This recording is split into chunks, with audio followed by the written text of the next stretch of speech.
어린이들 다시 들어오세요. 오늘은 성함 예배입니다. 어린이들 다 들어오세요. 이제 인원이 많으니까 나가는 소리가 들리네요. 우리와 함께 오늘 은혜 받으신 말씀은 마태복음 1장 21절에서 25절입니다. 마태복음 1장 21절에서 25절입니다. 예배 드리시고 싶은 놓으세요. 마태복음 1장 21절에서 25절입니다.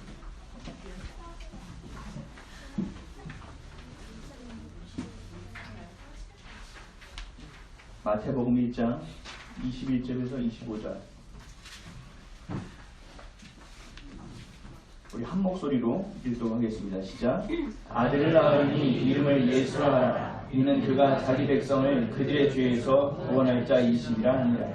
이 모든 일이 되는 것은 주께서 선지자로 하신 말씀을 이루려 하심이니 이르시되 보라 처녀가 잉태하여 아들을 낳을 것이요 그의 이름은 임마누엘이라 하리라 하셨으니 이를 번역한즉 하나님이 우리와 함께 계시다 합니다. 요셉이 잠에서 깨어 일어나 주의 사자의 분부대로 행하여 그의 아내를 데려왔으나 아들을 낳기까지 동침하지 아니하더니 다음에 이름을 예수라 하니라. 아멘. 잠시 기도하겠습니다. 사랑해 주님 고맙습니다. 오늘도 성탄 예배로 우리를 모일 수 있도록 우리의 건강과 사정과 여건을 주장하여 주시니 참으로 감사합니다.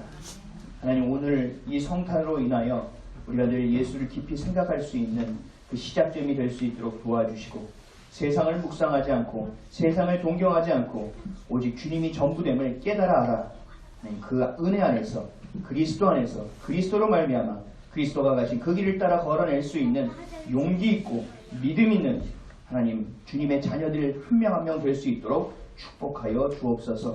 주님의 손으로 꽉 붙잡아 주시고 또한 하나님 오늘 메시지를 통하여 하나님의 말씀을 통하여 깨닫고 돌이켜 회개하여 다시 주님의 품에 돌아오는 아버지 하나님의 귀하고 복된 자녀 되게 하여 주옵소서. 이 모든 영광 주님 홀로 받아 주시옵소서. 감사드리며 우리의 길이요 진리요 생명 되시고 우리의 전부 되시는 예수 그리스도의 이름으로 기도합니다. 아멘. 할렐루야. 아멘. 할렐루야. 네, 앞에 인사하겠습니다. 예수님의 이름으로 사랑하고 축복합니다. 다시 인사하겠습니다. 양옆에 인사하겠습니다. 메리 크리스마스. 메리 크리스마스. 이게 어제 오늘 이틀만 거의 메리 크리스마스잖아요. 그래서 좀 오늘 많이 하겠습니다. 수요일날 뵈니까 더 좋습니다. 저는 아직 목이 회복이 안 돼가지고 아직도 목이 좀 그렇지만 너무나 반갑고요. 또 오늘 크리스마스 이 성탄 예배가 우리 안에서의 즐거움과 우리 안의 만족이 아니라 온전히 주님께 드려지고 또 주님이 전부가 됨을 확신하는 또 은혜로운 시간이 되기를 주님의 이름으로 간절히 축원드립니다. 아멘. 오늘은 더 크리스마스라는 제목으로 하나님의 말씀 함께 나누도록 하겠습니다. 따라 하시겠습니다. 더 크리스마스. 더 크리스마스. 더 크리스마스. 더 크리스마스. 오늘은 성탄 예배를 함께 하겠습니다. 우리가 아까 메리 크리스마스라고 인사했잖아요. 메리 크리스마스가 무슨 뜻인지는 아시죠? 우리 지난주에 우리 아동부는 다 배웠는데, 그렇죠? 메리 크리스마스. 이 크리스마스는 애인끼리 재밌게 노는 날인가요? 아니요. 아니죠. 아니면 혼자 있다고 외로움을 느끼는 날인가요? 아니면 오늘은 쉬는 날이니 가서 쇼핑해야겠다. 쇼핑하는 날인가요?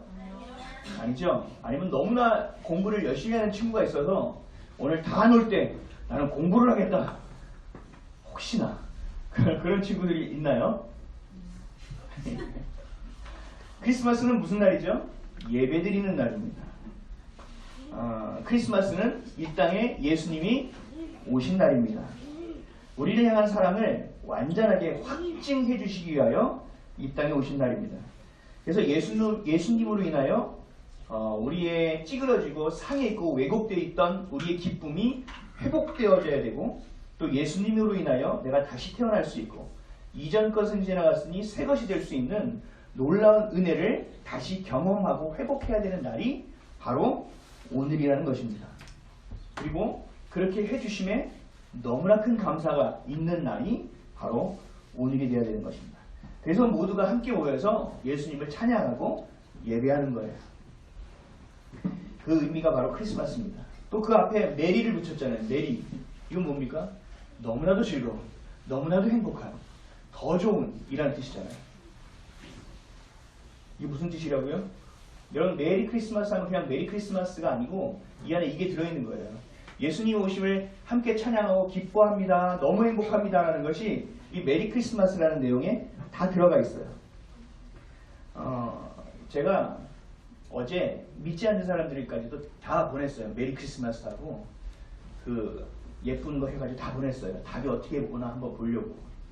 그랬더니 100%예요. 100% 메리 크리스마스라고 했어요. 믿지 않는 사람.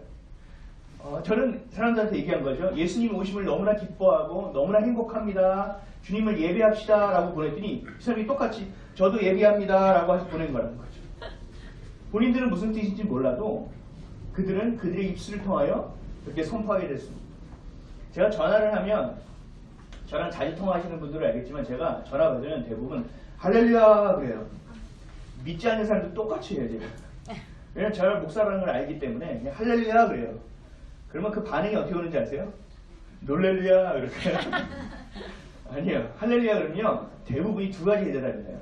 똑같이 할렐루야 그러더니 아니면 아멘입니다 뭐 이렇게 대답을 해요. 둘 중에 하나예요. 할렐루야는 무슨 뜻이죠? 주님을 찬양합니다잖아요. 제가 주님을 찬양합니다 했더니 믿지 않는 사람이 자기도 찬양합니다 이러는 거예요. 제가 주님을 찬양합니다 했더니 믿지 않는 사람이 저도요, 저도 그렇게 고백합니다라고 얘기하는 거예요. 제가 이 짓을 왜 할까요? 제가 장난치는 걸까요? 아니요. 믿지 않는 사람들을 위해서 제가 보낸 사람 중에 그냥 허투루 보낸 사람은 없습니다. 제가 늘 품고 기도하는 사람들만 보냈습니다. 근데 이들이 저에게 만나서 뭔가 전도할 수 있는 기회가 많지 않기 때문에 늘상 일상 안에서 또 이런 크리스마스를 통해서 그들의 입술을 통하여 한 번이라도 주님을 찬양하고 한 번이라도 주님을 기뻐할 수 있는 내용을 반드시 가졌으면 좋겠다라고 해서 제가 의식적으로 하는 말이에요. 어떻게 보면 되게 편법처럼 보이고 되게 얍삽해 보이긴 하지만 어떻게 됐든 그들의 생명을 살려내는 것이 중요하고 또 어떻게든 그들의 입술을 통하여 하나님의 살아계심을 그들이 경험할 수 있기를 원하기 때문에 이것이 인생에 있어서 가장 중요한 것임을 알기 때문에 주지 않을 수가 없습니다. 여러분들 주변에 영향을 받으십니까? 영향을 끼치십니까? 저는 지금 이들에게 연락을 통해서 제가 이들에게 영향을 끼치고 있는 거예요. 그래도 이들은 자기도 모르게 할렐루야 아멘을 얘기하는 거예요. 여러분들은 세상에 영향을 받으십니까? 영향을 끼치십니까? 아니면 그 환경에 영향을 받아서 거기에만 반응하십니까? 아니면 그것을 통하여 주님께 가져와서 주님이 반응하시는 모습을 기다리고 계십니까? 이것이 우리 안에 온전하게 자리를 잡고 정리되어 있지 않고 기준이 되어 있지 않기 때문에 우리에게도 크리스마스가 예배드리고 주님을 높여드리는 날이 아니라 선물을 반드시 받아야 되는 날이고 무언가 해야 되는 날이고 아무것도 안 하면 섭섭한 날이 되고 있다는 사실입니다. 오늘은 어떻게든 우리 참된 크리스마스의 의미를 발견하시고 돌이켜 회개하고 매년 온전한 크리스마스를 누리시기를 예수님의 이름으로 간절히 축원드립니다. 아멘. 우리 교회가 창립한 지 이제 5년 차입니다. 그래서 5번째 맞이하는 크리스마스예요. 기억하시는지 모르겠는데 우리 장로님은 아시겠네요. 권사님하고. 처음에는 이제 2가정이 있으니까 또 예전에 있던 3가정이 있으니까 그냥 뭘 모여요. 그래가지고 우리 그냥 집에서 가족과 함께 합시다. 이서 보낼 적도 있어요. 그래서 다른 교회 가서 예배 드린 적도 있어요. 근데 이게 제가 성탄 예배를 이렇게 준비하고 할 때 한 3번째 준비하는 것 같은데요. 지난번 주번에 재작년에 했던 설교를 찾아봤어요. 그랬더니 잘했더라고요. 근데 중요한 것은 제가 늘 예수 그리스도를 성탄절에서 묵상을 하고 그것을 바라봤는데 그리고 요번에 우리 특세 열흘간 할 때도 예수 그리스도에 대해서만 집중적으로 설교했고 저 또한 묵상했는데 물론 예수님 하면 감사할 수밖에 없는 마음이 있지만 이번에 또 다른 것을 제가 깨닫게 됐어요. 예수님은 여러분들이 아시잖아요. 우리를 위해 이 땅에 오신 거죠. 여러분들이 이미 지었던 죄, 오늘 지은 죄, 다음에 지을 죄까지도 그 모든 죄의 대가를 다 치루어 주시기 위해서 이 땅에 오셨고 그걸 다 치르셨어요. 우편에 앉아 계셔야 될 분이 그 보좌를 버리고 이 땅에 내려와 주셨다는 거죠. 그리고 가장 비천한 자로 태어나셨고 비천한 대우를 받으셨으며 또 죄 없으신 분이 다 죄를 뒤집어쓰고 십자가에서 죽으실 때는 제자들이 다 도망가 외롭게 그 마지막을 하나님과 함께 했다는 맞닥뜨려야 됐던 이것이 지금껏 제가 묵상했던 크리스마스 예수님에 대해서 감사했던 내용이에요. 근데 올해는 제가 1년 동안 군부대 가서 구약 강의를 전부 다 했어요. 처음부터 끝까지. 구약을 좀 깊게 읽어서 그런지 모르겠지만 예수 그리스도를 묵상하고 하다 보니까 이 하나님이 더 느껴지는 거예요. 하나님의 마음이 느껴지기 시작했고 하나님의 마음을 알기를 원했고 그래서 오늘은 하나님의 마음에 대해서 성탄절을 함께 우리가 좀 경험했으면 좋겠습니다. 첫째는 예수님의 오심은요 약속의 성취예요. 하나님의 약속은 우리의 약속과 완전히 다르다고 말씀드렸죠. 우리의 약속은 어떻죠? 오늘 이 예배에 오기로 저와 약속하신 분이 몇 분 계신데 안 오셨어요. 제가 최근에 전도한 분도 분명히 애인하고 같이 오기로 했는데 안 오셨고 약속은 했어요. 그분이 저한테 이렇게 보냈어요. 목사님 제가 진짜 그 교회 가서 예배를 드리게 되는 거네요. 느낌표 3개 이렇게 왔는데 오늘 안 보이네요. 약속을 우리는 해요. 근데 피치 못할 상황이 생길 수 있죠. 그래서 약속을 못 지킬 수도 있어요. 아니면 내가 내일 누군가와 만나기로 했는데 오늘 몸이 너무 피곤해요. 오늘 너무 힘들어요. 그래서 전화해서 약속을 미룰 수도 있어요. 근데 하나님의 약속은 전혀 다릅니다. 하나님은 미움이 없으십니다. 하나님의 약속은 성취를 다 포함하고 있기 때문에 하나님이 약속을 주셨다는 것은 이미 성취하실 것이다라는 것이 안에 전제되어 있습니다. 근데 우리는 우리가 생각하는 약속을 인식하고 살다 보니까 하나님의 약속도 내 수준으로 생각하고 판단하게 되는 거죠. 하나님이 주신 약속을 끝까지 붙잡지 못하고 어떻게 합니까? 아이 다음에 보지. 하나님 그럴 수도 있지. 아이 하나님 오늘은 그런 거죠. 하고 내 의식과 내 생각과 내 상태와 내 기준으로 하나님의 약속을 판단해버리는 것입니다. 성경에는 613가지의 율법이 담겨있죠. 근데 우리 이거 보면 숨이 쉬어지십니까? 안 쉬어지죠. 쉽게 정도 어려운데 613가지 어떻게 지키나 답답하죠. 근데 613가지의 율법을 다 모아서 읽어보면 더 답답해요. 뭐냐면 하지 말라 이것은 해라 라고 이 두 가지로 다 나눠져 있거든요.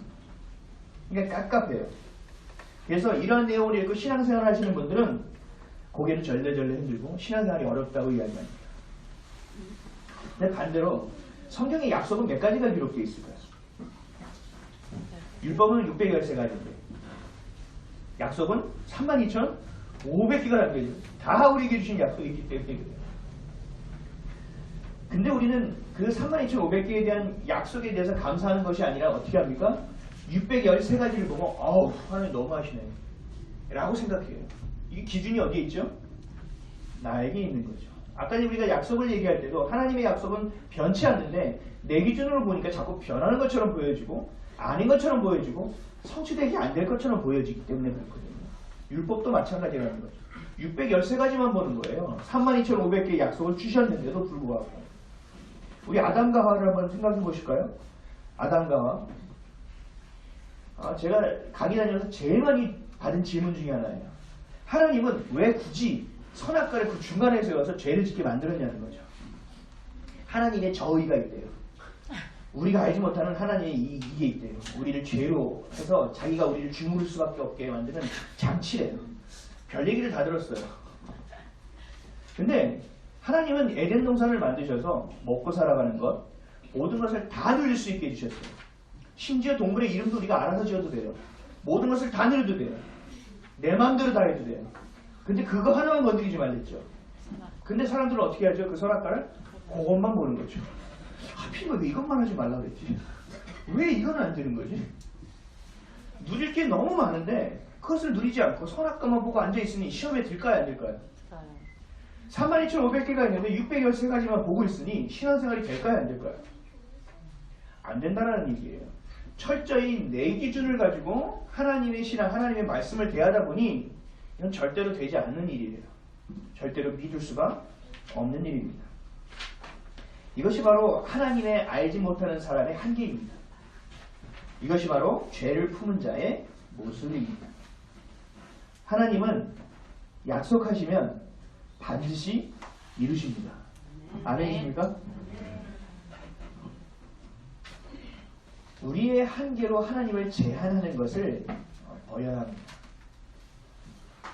무한하시고 또 세상을 창조하신 하나님이 우리 안에 있는 이 조망만한 그릇에 채움받고 주님 그만 부으세요, 쏟아져요 하는 행동을, 그런 신앙생활을 우리가 계속하고 있다는 겁니다.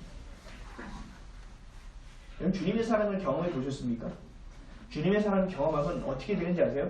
더요, 더요, 좀 더요. 지금 더 이렇게 돼요.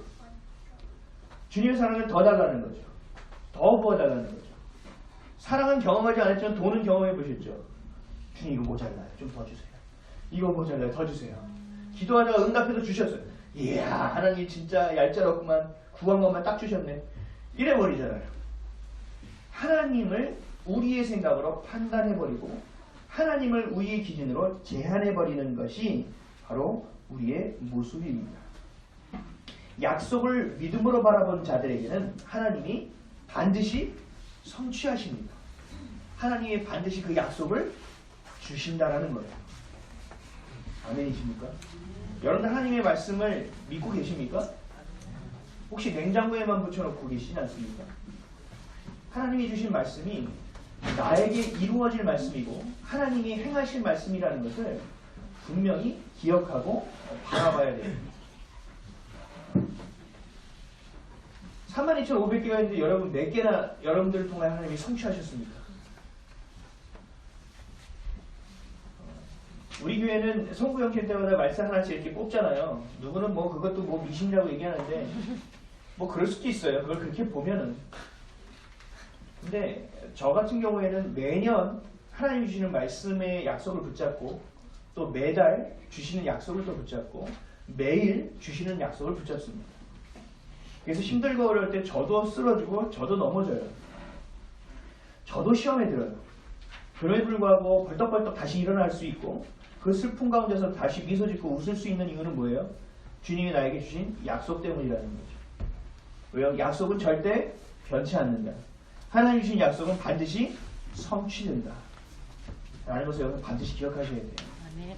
여러분들의 인생은요, 그냥 기도하고 나니까 후련하구나. 아, 교회 나오니까 내가 구원받았다. 아, 정말 기쁨을 좀 느낀 것 같아. 이 정도 수준에서는 절대 신앙생활을 못합니다. 내일처럼 여러분들에게 부어져야 돼요. 여러분 어제 세수했으니까 오늘 세수 안 하십니까? 어제 밥 먹었으니까 오늘 밥 안 먹습니까? 아니잖아요. 주님이 우리와 함께 하시고 그 약속을 경험하는 것은 매일 반복되어져야 되는 일이다.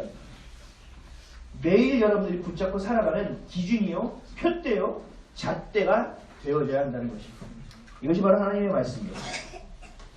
히브리서 6장 13절에서 18절에 이렇게 말씀하셨습니다. 하나님이 아브라함에게 약속하실 때에 가리켜 맹세할 자가 자기보다 더 큰 이가 없으므로 자기를 가리켜 맹세하여 이르시되 내가 반드시 너에게 복주고 복주며 너를 번성하게 하고 번성하게 하리라 하셨더니 그가 이같이 오래 참아 약속을 받았느니라. 사람들이 자기보다 더 큰 자를 가리켜 맹세하나니 맹세는 그들이 다투는 모든 일의 최후 확정이니라. 하나님은 약속을 기업으로 받은 자들에게 그 뜻이 변하지 아니함을 충분히 나타내시려고 그 일을 맹세로 보증하셨나니 이는 하나님이 거짓말을 하실 수 없는 이 두 가지 변하지 못한 사실로 말미암아 앞에 있는 소망을 얻으려고 피난처를 찾은 우리에게 큰 안위를 받게 하려 하심이라. 아멘. 줄여서 얘기하면 뭐냐면 하나님은 약속을 반드시 성취하시는 분이고 하나님은 그 거짓말을 하실 수 있는 분이 아니기 때문에 그 약속에는 성취가 반드시 담겨 있다라는 똑같은 말을 반복하고 있는 것입니다.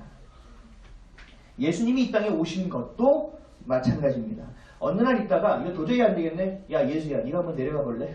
아 도저히 안 되겠네. 네가 너의 희생이 절대적으로 필요하다. 한번 이틀 동안 생각해보고 나한테 얘기해주려. 이렇게 얘기한 게 아니에요.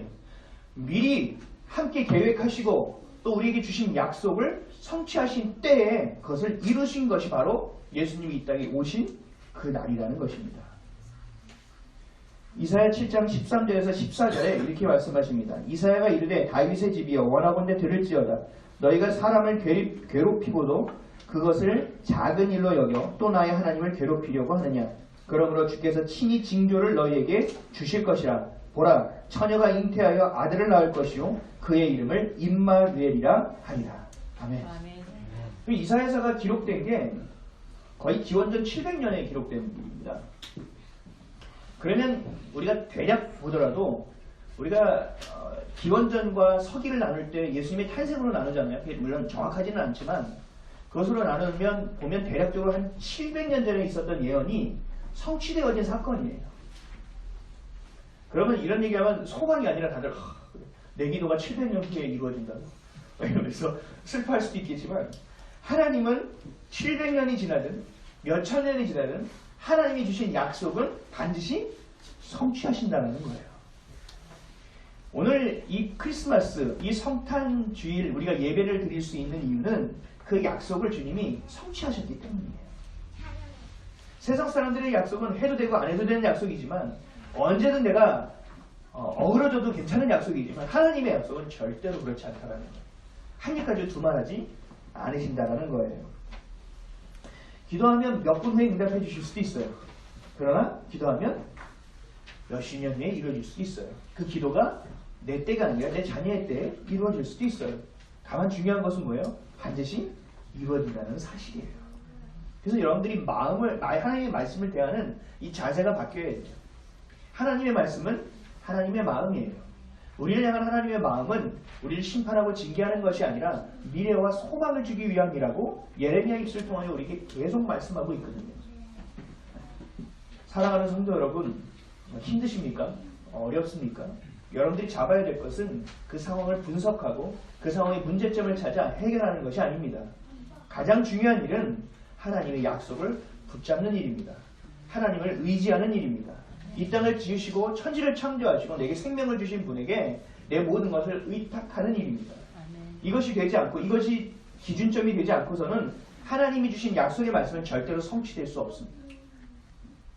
여러분들의 믿음이 통로가 되어지기 때문에 그렇습니다. 오늘 본문 한번 읽어볼까요? 오늘 본문 마태복음 1장 21절에서 23절입니다. 마태복음 1장 21절에서 23절입니다. 읽겠습니다. 시작. 아들을 낳으리니 이름을 예수라 하라. 이는 그가 자기 백성을 그들의 죄에서 구원할 자이심이라 하니라. 이 모든 일이 된 것은 주께서 선지자로 하신 말씀을 이루려 하심이니 이르시되 보라 처녀가 잉태하여 아들을 낳을 것이요 그의 이름은 임마누엘의 하나라 하셨으니 이를 번역한즉 하나님이 우리와 함께 계시다 하니. 아멘. 아까 이사야 말씀에서 예언하신 내용이 그대로 성취되었다라는 것입니다. 이 임마누엘의 하나님, 700년 전에 약속했던 임마누엘의 하나님이 오신 날이 결국 성탄절이라는 것입니다. 크리스마스라는 거죠. 근데 이걸로 끝나는 것도 아니에요. 이 임마누엘의 하나님은 우리와 늘 함께 계시다는 뜻이잖아요. 근데 그게 오늘만 함께 계시는 게 아니라 내가 우울할 때만 함께 계시는 것이 아니라 내가 기쁠 때 함께 계시는 것이 아니라 언제까지 함께 하냐면요. 마태복음 28장 20절에 이렇게 말씀하셨어요. 내가 너희에게 분부한 모든 것을 가르쳐 지키게 하라. 볼지어다 내가 세상 끝날까지 너희와 항상 함께 있으리라 하시니라. 아멘. 이게 바로 임마누엘의 하나님. 우리에게 주신 그 약속이 성취되었는데 그 약속이 성취로 끝나는 것이 아니라 그것을 어디까지 가져간다고요? 끝까지 가져가신다는 거죠. 놀랍죠? 제가 성경 공부를 갔는데 그 군부대에서 이런 질문을 했었어요. 어떤 그 청년 하나가 믿음과 신념의 차이를 모르겠대요. 아니 그 일제시대 때 독립운동을 하면서 손톱에 뭘 막 받고 정말 죽을 것처럼 고문을 당했던 그 사람들이 예수를 안 믿는 사람도 있지 않느냐. 그 사람들은 그걸 도대체 어떻게 버텨낸 거니? 그것을 어떻게 믿음이라고 해야 되냐? 신념이라고 해야 되냐? 그런 여러 가지의 질문들을 저에게 던졌습니다. 여러분들은 어떻게 생각하세요? 신념과 믿음의 차이, 긍휼과 동정의 차이, 인간의 사랑과 하나님의 사랑의 차이. 성경에서는 이 모든 것을 계속 비교하거든요. 겸손과 교만의 차이. 이 모든 차이가 어디에 있느냐면 하나님의 중심에 있느냐, 나 중심에 있느냐의 차이예요. 내 중심에서 해석하는 것이 아니라 하나님의 중심에서 그것을 바라보고 해석하는 것. 하나님의 중심에서 하나님이 이때에 이 말씀을 왜 하셨는지를 내가 생각해 보는 것. 이것이 바로 하나님이 주신 말씀과 세상 것 안에서의 굉장한 큰 차이를 가져온다는 거죠. 하나님은 끝까지 함께 하시는 거예요. 여러분들이 생각하는 어디까지가 아니에요. 계약서를 쓰는 것이 아니에요. 그래서 크리스마스는 그냥 크리스마스가 아니라 무슨 크리스마스라고요? 메리 크리스마스. 메리 크리스마스예요. 더 행복하고 더 즐겁고 더 감사한 크리스마스라는 것입니다. 사랑하는 성도 여러분, 하나님의 약속은 반드시 성취됩니다. 세상의 것은 어떻게 됩니까? 여러분 어제 차를 샀어요. 그럼 오늘 새 차예요? 중고죠. 새 것은 없다고요.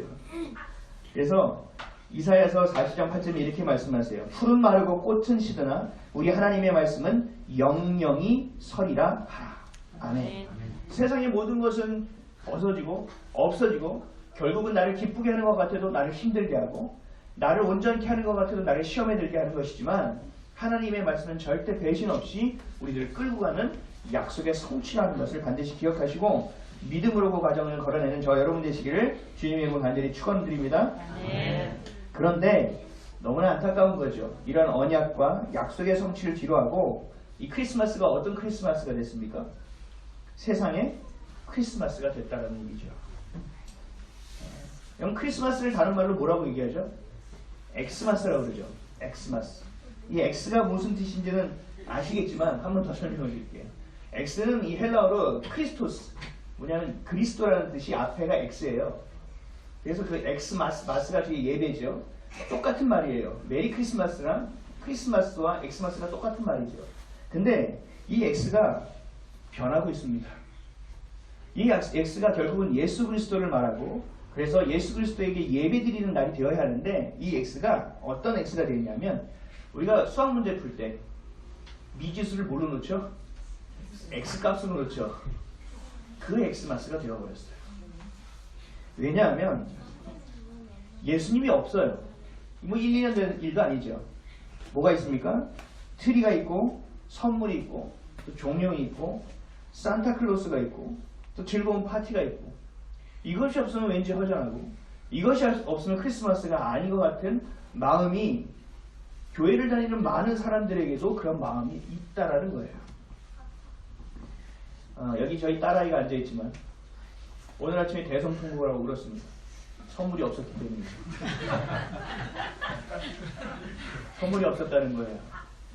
여러분들 어렸을 때 일어나면 머리맡에 선물이 뭔가 하나씩은 늘 있었죠? 없었습니까? 내가 원하는 선물이 아니더라도 그냥 뜯어보고 그래도 크리스마스니까 그러고 기뻤던 날들 혹시 있지 않습니까? 제가 어렸을 때는 롯데인가 혜택에서 나왔던 종합 과자 선물 세트가 있었는데 그래서 그것을 아껴 먹었던 기억이 있는데 크리스마스는 우리가 선물 받는 날이 아니죠. 그렇죠? 아니세요? 받고 싶으세요? 크리스마스는 뭐예요? 우리 아까 설명했잖아요. 예수님을 예배하는 날이거든요. 우리를 구원하신 예수님이 이 땅에 오시기 때문에 너무 기뻐하는 날이다라는 것이 예수님 우리 구주이십니다라고 예배드리는 날이 바로 크리스마스라고 얘기했는데 그것이 아닌 세상이 되어버렸다는 거죠. 그것이 아니게 되어버렸다는 거죠. 그래서 그 엑스마스의 X가 미지수가 되어버렸습니다. 근데 이걸 또 너무 놀면 안 돼. 파티 같은 거 하면 안 되고 이럴 때는 경건하게 가족과 함께 해야 돼. 뭔가 맞는 것 같은데 이것도 예수님이 빠졌어요.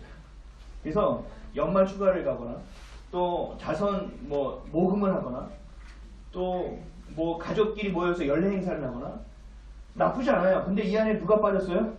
예수님이 빠졌어요. 그거나예요 결국은. 우리가 죄를 10개 짓거나 하나 짓거나 똑같은 죄인이에요.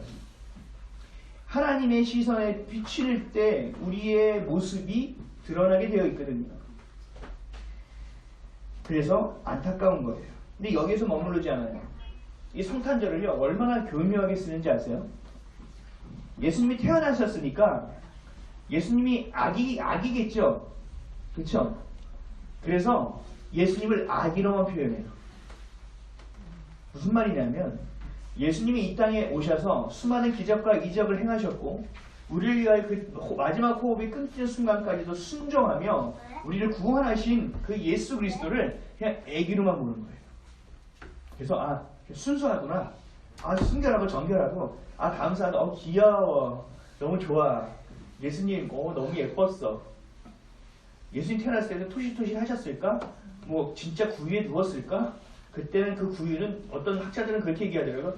그게 마구간이 그냥 마구간이 아니라 앞뒤 옆에 벽이 하나도 없는 마구간이래요. 예전에 마구간을 그렇게 지었대요. 그래서 바람이 그렇게 몰아칠 수 있는 마구간이 더 비천하게 오셨다 라는 거죠. 근데 예수님이 하늘에서 온 것만으로도 이미 비천한 거예요. 뭐 그렇게까지 할 필요는 없는 것 같은데, 어쨌든 간에 그 아기 예수에게만 머물러서 순수함은 강조하지만 능력 없음으로 무마시켜버려요. 그쵸? 제가 성당 가면 제일 싫은 것 중에 하나가 뭔지 아세요? 예수님이 능력이 아니라 마리아에게 품 안에 있는 작은 예수예요. 늘 그래요. 십자가에 달려있는 예수님 빼고는요, 그 모든 그림들을 한번 지나갈 때 보세요. 다 애기 예수예요. 다 마리아가 안고 있던. 보살핌을 받아야 될 존재지 우리의 죄를 사하여 주신 능력자의 모습이 전혀 없다고요. 이것을 세상은 그것을 그렇게 만들어버리고 있어요. 그래서 이 크리스마스, 예수님 태어나신 날이기도 하지만 그 아기 예수가 오신 너무나 감사한 날이지만 거기에만 또 초점이 맞춰져 버리면 우리를 구원하신 그 능력의 십자가가 사라져 버린다는 거예요. 근데 아주 교묘하게 그것들을 희석시키고 있어요. 그게 문제라는 거죠. 그래서 우리의 엑스마스는 미지수 엑스마스가 되고 있습니다. 오늘 어떠셨어요? 기분이 어떠셨습니까?